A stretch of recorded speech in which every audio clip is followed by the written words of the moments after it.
How's it going, everyone? This is Guide to Everything. In today's video, I'll show you on how you can use the OpenRGB application.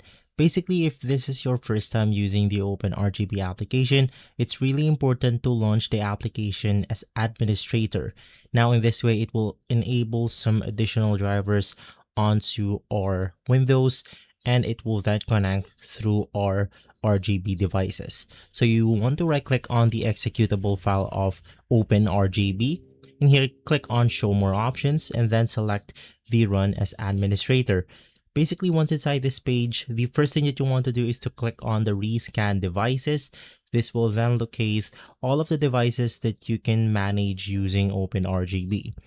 Now from here, it's as simple as selecting the device that you want to manage. So in our case, it's going to be our motherboard, which is going to be an MSI motherboard. From here, you have the ability to edit out its zone, its LED, its mode, colors, speed, and more. So in my case, all of these settings is currently locked because my motherboard doesn't support much customization. So all I can do on this section is to change its colors. And from here, you then have to select the mode option. So in my case, for this specific device, it's only going to be the direct mode. Once again, you can also edit out your brightness and more. And basically, after customizing your device the way you want to, you can then save this as a profile by clicking on the Save Profile option. From here, let's say that this specific profile right here is going to be our blue customization.